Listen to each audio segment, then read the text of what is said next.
I never imagined it would happen this way. One moment, I was scrolling through my feed like any other night. The next, I was staring at a post that made my stomach drop and my blood run cold. She had posted a picture, smiling, carefree, the caption mocking me in a way I couldn't ignore, something about loving her boring boyfriend who can't even plan a weekend properly, and tagging friends who immediately chimed in with laughing emojis. At first, I didn't believe it. Maybe it was a joke, a misunderstanding. But the comments kept coming. Friends, acquaintances, even some strangers joining in. Every laugh, every emoji felt like a dagger twisting in my gut. I stared at the screen, silent, imagining her smirk as she tapped post. I wanted to scream. I wanted to text her, demand she take it down, beg her to explain. But as the hours passed, a strange clarity came over me. I realized something. Reacting immediately, pleading for mercy, would give her exactly what she wanted: power, control, satisfaction, and I refused to give it to her. I deleted the post notifications quietly, muting comments, and then started planning. Not revenge in a messy, impulsive way. Revenge that was strategic, calculated, and would expose the truth without stooping to her level. Weeks before, I had noticed subtle signs that she had grown distant. Late nights, secretive texts, the way she laughed a little too long at her phone. I'd suspected infidelity, but lacked proof. Now, fueled by humiliation and a burning sense of justice, I started paying attention in ways I hadn't before. I documented everything: receipts, messages, her social media activity, small inconsistencies that finally formed a pattern.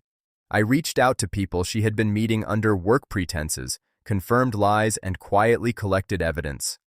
Then I waited for the right moment. A few months later, she announced a big party, a gathering with friends, coworkers, and some family. She posted about it extensively, bragging about her perfect life online, the perfect setup. I showed up quietly, unassuming, like nothing had changed, but I had prepared. Copies of the screenshots, emails, and messages I had collected were ready. I knew exactly what I would do, and I didn't need drama to make it effective. She greeted me at the door, smiling. "You're here," she said, oblivious. "I didn't think you'd come after, last time." I nodded, polite, calm. I always show up when it matters. I let her bask in her smugness for a few moments, letting the room take her energy. Then I began casually distributing my evidence, not as a shout, not as an attack, but as a quiet revelation. Screenshots of her lies, conversations she thought were private, receipts proving meetings and activities she had denied. People started to read. Confusion spread. Some gasped, others whispered. A few faces she recognized from the posts began to frown in understanding. She realized too late what was happening. Her smile faltered. Her confident posture collapsed. She tried to grab the phone from someone holding a message thread, but I stayed calm. "Relax," I said. "It's all right there." No yelling, no public screaming, just truth.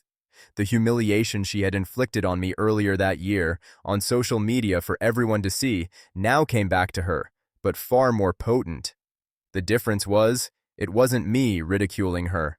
It was the evidence of her deception, her lies, her betrayal, in black and white. She tried to explain, stammering, pleading, trying to charm people back into believing her story. But the room had already shifted. Friends who once laughed at my expense now looked at her with skepticism. Some quietly stepped away. Others muttered about how careful she had been with appearances versus reality. I didn't gloat. I didn't celebrate. I didn't shout her infidelity into the room. I simply allowed the truth to speak for itself. By the end of the night, she left early, avoiding the embarrassment she had tried to inflict on me months earlier. I stayed calm, collected, knowing that I had reclaimed my dignity. Weeks later, the post on social media that had started it all remained, but it no longer mattered. Friends who had seen her mockery now understood the context. My life, my integrity, and my quiet revenge had restored my place in my own story. I realized something important through all of this.